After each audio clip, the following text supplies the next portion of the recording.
Baiklah teman-teman, saya sudah lama ingin bereaksi terhadap video ini, tapi entah kenapa video ini terus saja terlewat dari perhatian saya. Dan beginilah seharusnya setiap non-muslim bereaksi setiap kali mereka melihat seorang Islamis, seorang muslim yang menyebarkan, mendakwahkan agamanya, karena mereka menyajikannya kepada kita seolah-olah itu sesuatu yang paling hebat. Setiap ideologi lain, setiap agama lain itu jahat dan omong kosong.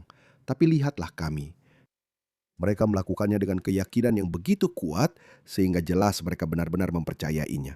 Tapi satu-satunya solusi untuk itu adalah kamu harus mempersenjatai dirimu sendiri. Kamu perlu membekali dirimu dengan pengetahuan tentang betapa kejam, biadab, dan primitifnya ideologi Islam itu.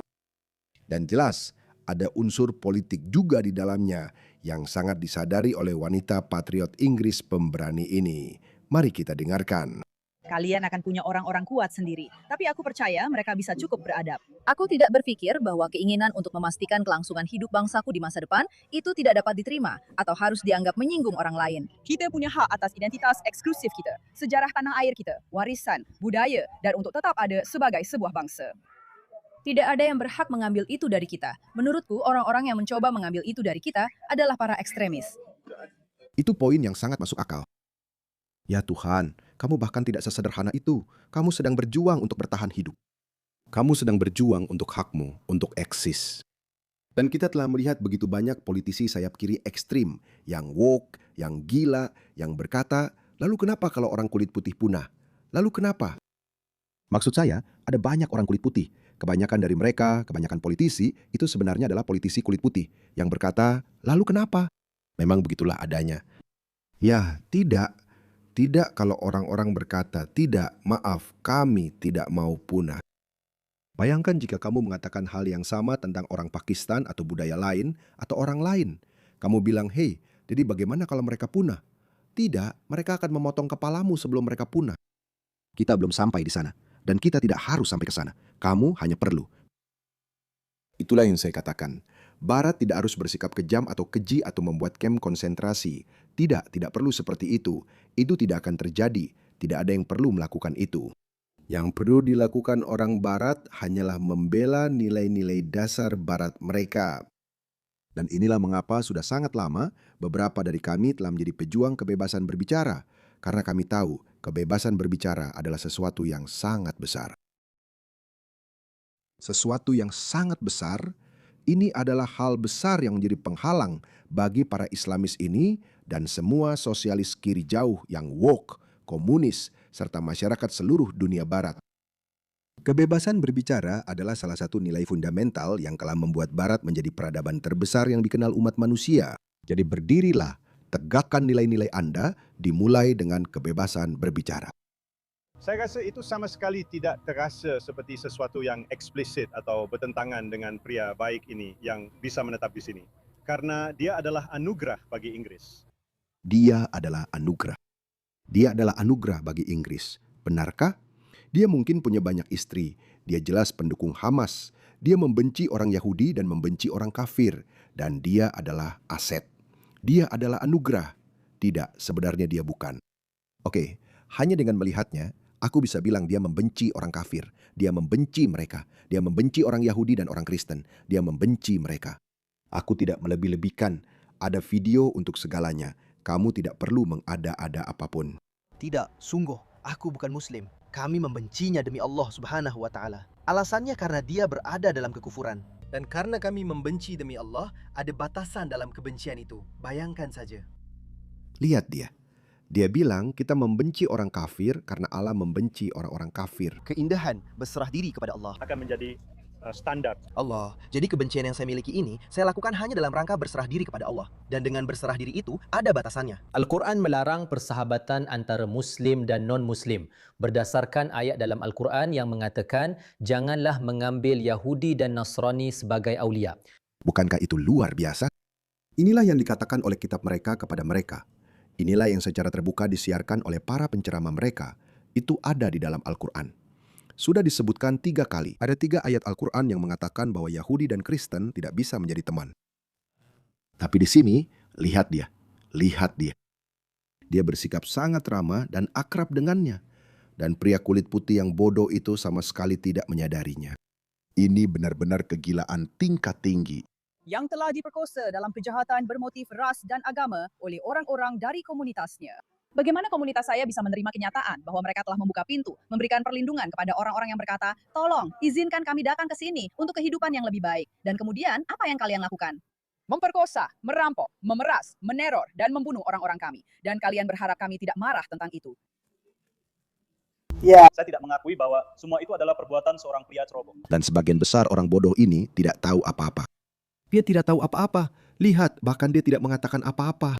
Komunitas melawan komunitas saya dan dimotivasi secara rasial dan jahat oleh orang-orang asing yang telah datang ke negara kita karena rasa terima kasih dan kebaikan kita. Pemerkosaan bukanlah hal yang eksklusif Asia. Ada juga orang kulit putih yang Ya, ada pria kulit putih yang memperkosa. Ada pemerkosaan, itu hal kecil. Perbedaannya adalah, ini adalah tindakan genosida yang didorong oleh motif ras dan agama yang mereka tujukan kepada orang-orang kita untuk menyakiti kita. Dalam konvensi genosida, hal ini disebutkan secara spesifik. Artinya menyebabkan cedera fisik dan mental kepada anggota kelompok tertentu. Jadi kamu tidak akan berdebat dengan saya bahwa memperkosa anak-anak secara beramai-ramai tidak akan menyebabkan mereka cedera fisik dan mental yang serius. Dan perbedaannya adalah ada 1 juta anak kulit putih. 1 juta anak kulit putih dalam beberapa dekade terakhir yang telah diperkosa oleh pria Muslim Pakistan. Ini adalah tindakan yang ditargetkan dan komunitas kami berhak untuk marah. Jika ini terjadi di negara lain dan pada orang lain, mereka pasti sudah membakar rumah-rumah dan mengusir kalian dari negara itu. Tapi karena orang kulit putih sangat toleran, sejauh ini yang kami lakukan hanyalah demonstrasi. Tapi itu akan berakhir dan saya jamin itu. Dan kami tidak melibatkan diri dalam kekerasan dan terorisme tanpa alasan. Kami adalah orang kulit putih. Kami menghancurkan benua. Kami memusnahkan peradaban dan kami memulai perang dunia. Sampai sekarang kami sudah toleran. Tapi tunggu saja sampai toleransi itu hilang. Ketika orang Anglo-Saxon tidak lagi bersama kita untuk mentolerir pemerkosaan, perampokan, pemerasan, dan pencurian identitas kita. Aku menunggu saat itu. Maksudku, orang-orang ini tidak tahu siapa yang sedang mereka coba bangkitkan. Orang-orang ini, nenek moyang dari pulau kecil ini, pernah menaklukkan 25% dari daratan dunia. Kamu tidak tahu apa yang bisa dilakukan orang-orang ini. Aku menunggu mereka bangkit. Orang-orang Inggris dan orang Barat pada umumnya menjadi terlalu beradab hingga merugikan diri mereka sendiri. Terlalu beradab. Jika mereka membalas kebiadaban dengan kebiadaban, maka semua ini tidak akan terjadi. Tidak akan ada yang seperti ini. Rupert Lowe, jika kalian tahu, saya akan membuat video terpisah tentang itu. Dia baru saja menerbitkan laporan penyelidikan tentang geng pemerkosa. Dan dengar, saya belum membaca semuanya karena saya ingin membaca seluruhnya. Tebalnya sekitar, entahlah, 150 halaman, tapi ada beberapa kesaksian yang mengejutkan. Saya membaca beberapa kutipan. Saya sedang mencoba mencari salah satunya. Lihat itu. Sebenarnya ini cuma kebetulan saja. Ini bukan yang saya cari. Tapi lihat, kamu bisa menemukan kasus-kasus seperti ini secara kebetulan. 12 sepupu semuanya dihukum karena memperkosa anak yang sama berulang kali, kadang satu demi satu, dan selalu dimanapun mereka mau. Ini seolah tidak pernah berakhir. Ini seolah tidak pernah berakhir. Inilah yang dimaksud oleh wanita ini. Ini seolah tidak pernah berakhir. Ada sebuah kesaksian yang mengejutkan di mana korban ini diberitahu oleh polisi untuk tidak mengidentifikasi, tidak menyebut pria-pria ini sebagai pria Asia karena itu dianggap rasis. Jadi tidak, menurut saya, pertama-tama saya pikir label-label ini sudah tidak penting lagi. Dan orang-orang sudah muak, salut kepada wanita ini. Jerman, Inggris, mereka biasanya adalah Jute dan Saxon, serta Angle dari Jerman. Anglo-Saxon adalah campuran antara bangsa Celt dan Saxon. Saya hanya tidak mengerti bagaimana mereka benar-benar suka terlibat dalam perdebatan seperti ini. Anda tahu, apakah Anda Anglo-Saxon, apakah Anda Celt, atau bagaimana dengan Norman? Bagaimana dengan pertempuran Hastings? Bagaimana dengan semua argumen itu? Tidak ada satupun yang membenarkan bahwa Anda bisa datang dan tinggal di sini. Jika Anda mengatakan bahwa orang bisa datang dan menaklukkan, maka itu berarti tidak masalah bagi Amerika untuk menaklukkan Afghanistan. Kenapa Anda mengeluh tentang itu? Tidak masalah bagi Barat untuk menaklukkan semua negara dunia ketiga Anda. Toh Anda sepertinya tidak bisa mengelolanya juga. Dan pada saat yang sama, kalian tidak datang ke sini sebagai penakluk. Itulah sebabnya para penakluk yang menentukan aturan permainannya. Penakluk yang memutuskan itu. Jika kalian datang ke Inggris atau Eropa sebagai penakluk, tentu saja kami tahu apa yang akan kalian lakukan. Kalian akan memberlakukan syariah. Kalian akan mengambil wanita sebagai budak seks dan memperbudak pria yang sepenuhnya legal dalam Islam. Dan itulah yang dilakukan Islam selama 1400 tahun. Itulah yang dilakukan Islam di India, Persia, Afrika Utara, hingga ke Spanyol. Tapi mereka akhirnya harus diusir. Jadi kekuasaan, seperti yang dikatakan Cersei Lannister dari Game of Thrones, kekuasaan adalah kekuasaan. Kalian, orang-orang ini datang sebagai pengungsi, sebagai migran ekonomi, memohon kesempatan untuk menikmati kehidupan di negara maju. Dan sekarang mereka berkata, ya kalian tahu, maksud saya semua orang saling menginvasi, jadi itu benar-benar tidak masalah. Ini persis argumennya yang mereka coba populerkan di Australia, bahwa kalian adalah penjajah, jadi kami bisa datang. Tunggu sebentar. Kalau kalian mau menjajah Australia, bawa pasukan kalian, oke? Taklukkan Australia sebagaimana penaklukan memang dilakukan.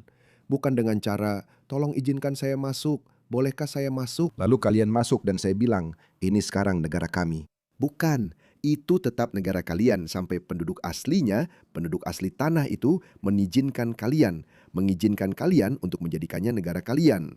Dan ketika mereka memutuskan, ketika kesabaran mereka habis, yang saya yakin mereka sudah sangat dekat ke titik itu. Dan ketika kesabaran mereka habis, kalian harus kembali. Dan saya hanya menunggu momen itu. Itu pasti akan terjadi. Saya sangat yakin akan hal itu. Apa yang wanita ini katakan dengan berani, banyak dari mereka, tidak ada dari orang-orang ini yang menyela. Karena mereka setuju dengannya. Mereka setuju dengan dia. Orang ini, ya ampun, pilihlah cinta.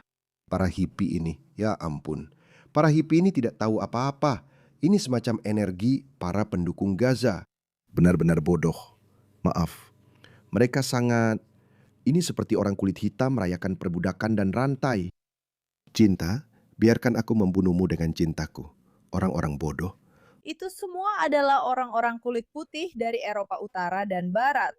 Kita tidak memiliki perbedaan genetik dalam komposisi kita. Ya.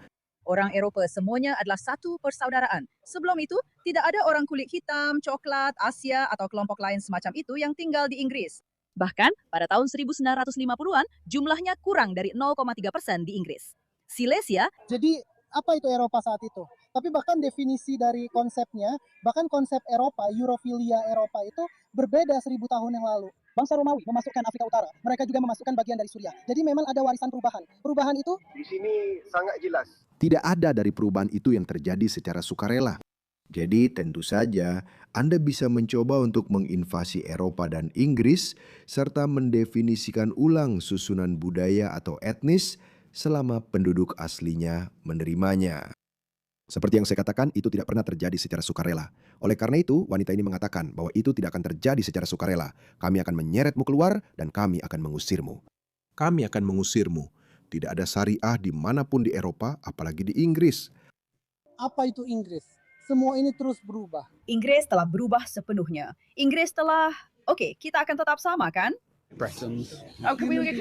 Jadi rumahmu tidak ada, sudah dihuni oleh banyak orang. Tidak ada yang namanya orang Asia atau orang Pakistan. Dan akan baik-baik saja jika kami melenyapkan kalian. Mari kita ambil tanahmu, mari kita ambil identitasmu, mari kita tulis ulang sejarahmu, sehingga kamu bukan bagian darinya dan melenyapkanmu. Kamu tahu kenapa? Karena bangsa dan orang-orang itu sangat bisa dipertukarkan, sehingga tidak masalah jika kita melakukan genosida terhadap seluruh bangsa, karena kita semua sama saja kan? Katie Fanning. Baba Kate versus the state. Bahkan di sini pun, kalian ingin hukum sendiri. Kalian mencoba menerapkan hukum syariah di satu bisnis.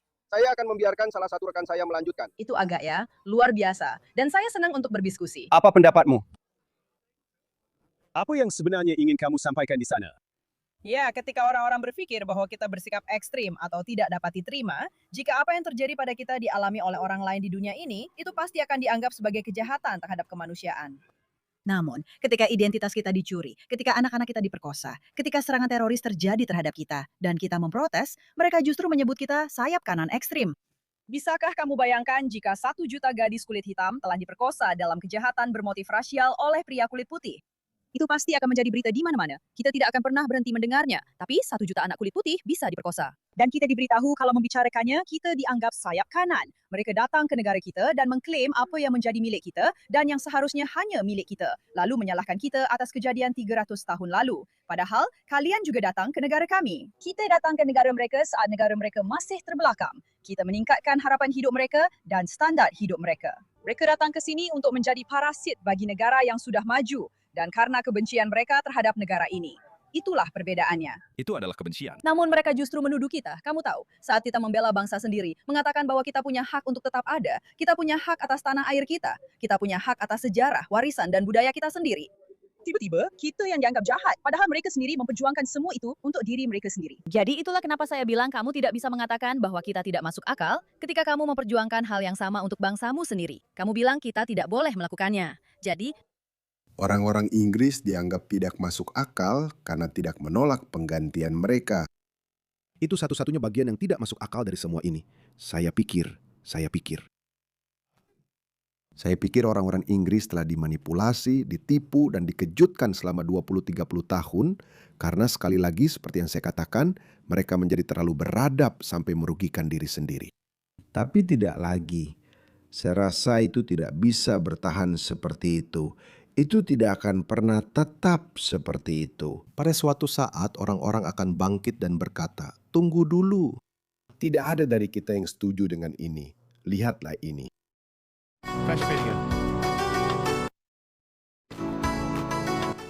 Ini Birmingham. Ini sepertinya tidak pernah berakhir. Sepertinya tidak pernah berakhir.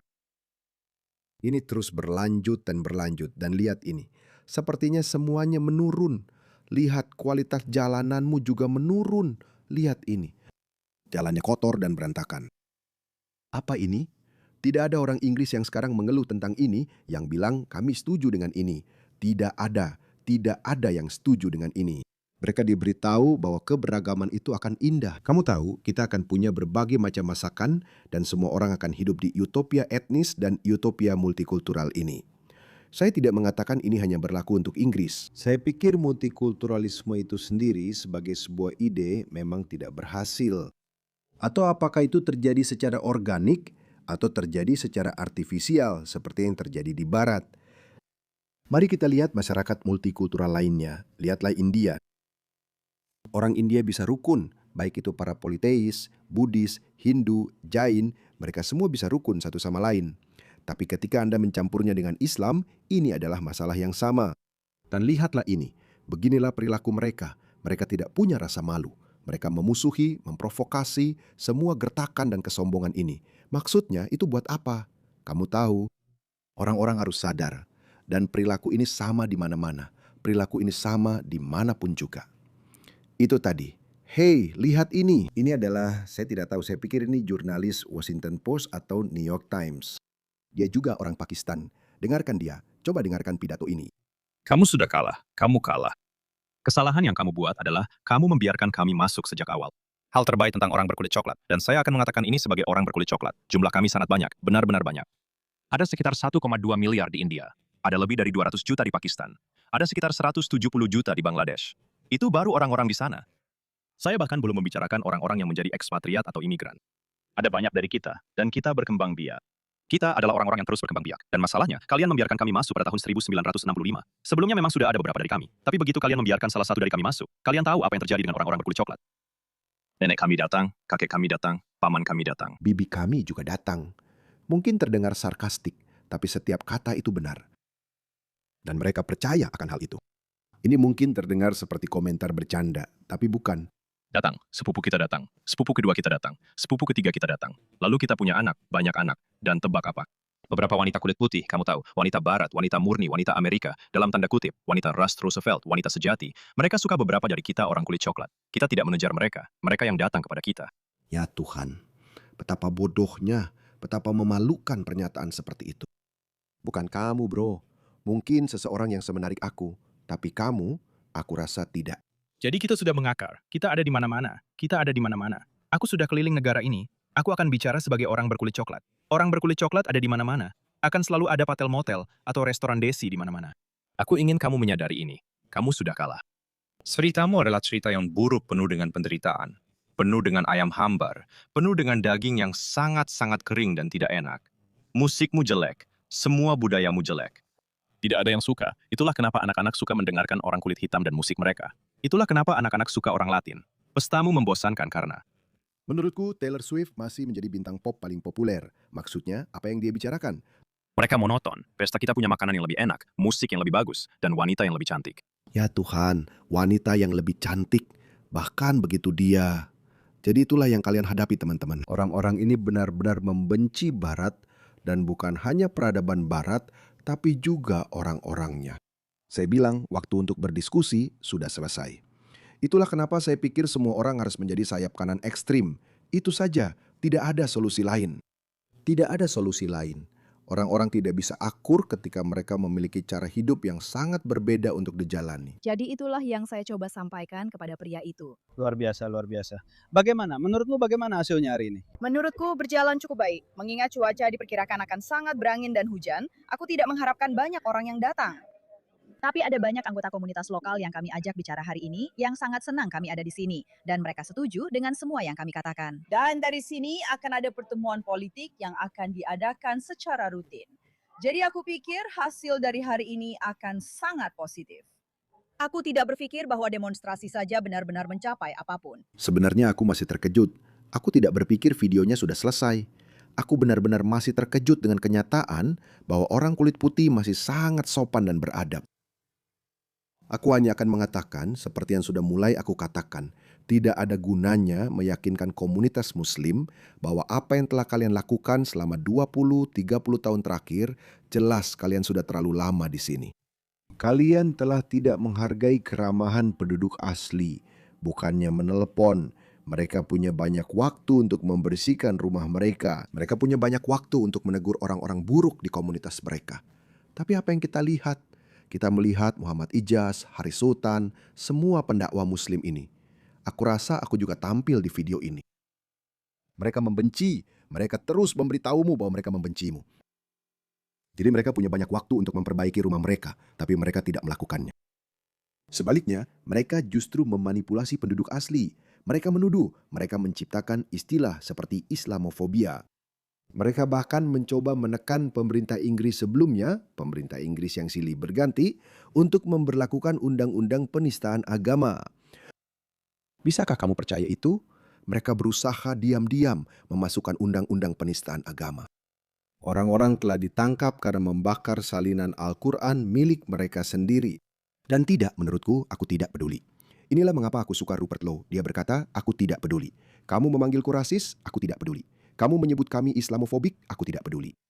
Kamu bilang ini sayap kanan ekstrim, ini begini dan begitu, aku tidak peduli. Jutaan harus pergi, tidak ada. Maksudku, tidak ada siapa-siapa yang mendaftar untuk ini, tidak ada. Ini juga, ini sudah terlambat. Saya rasa tantangan kita adalah bagaimana memulangkan begitu banyak orang. Jumlahnya sudah mencapai jutaan. Jumlah itu akan terus bertambah. Jadi kita jelas perlu membalikkan keadaan ini. Tapi bagaimana caranya? Itulah tantangannya. Logistik. Ini tantangan logistik. Tapi saya rasa dalam 3 atau 5 tahun ke depan, ini tidak akan menjadi tantangan politik. Karena kita bisa melihat ke arah mana angin mulai bertiup.